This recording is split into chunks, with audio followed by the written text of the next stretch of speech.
Okay, Paxton. Look, the fact that you don't feel it means we need to break up the fact that you can't feel that position means we need to break it up more. See here, look at your wind at the start. Okay, let's look at it. Shoulders and hips. Let's draw a line between them. Okay. Shoulders and hips. Now, let's open and back to the original position here. And look what's happened. Okay? Can you see that? Okay. So,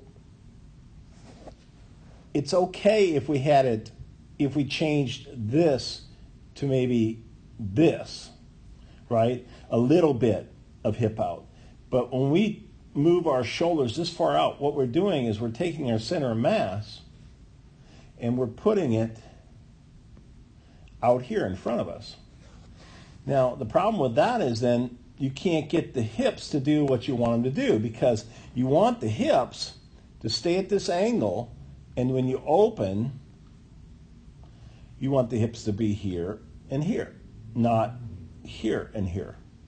Okay, but the reason because you had your weight way out here, you had your balance, center of mass, balance point way out here, that the hips couldn't go this way.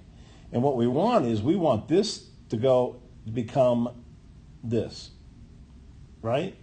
Instead, it becomes that. See how it doesn't, see how your hips don't move at all that way? Let's take a look at that. So let's take a look at there. There's your hips, and there's your hips. So they're still there. And what I want is the hips to be out there a little bit.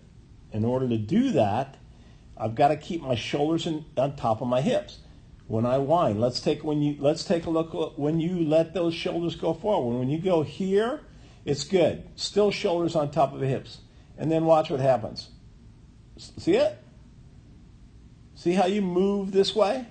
The shoulder drops, and you create a pike. I want to get rid of that pike.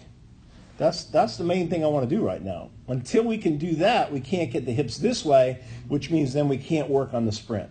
So that's pretty simple, right? I mean, just being able to wind and stay upright. Okay, so I'm going to send you another video of, I'm going to dissect harness so you can see it. Okay? All right.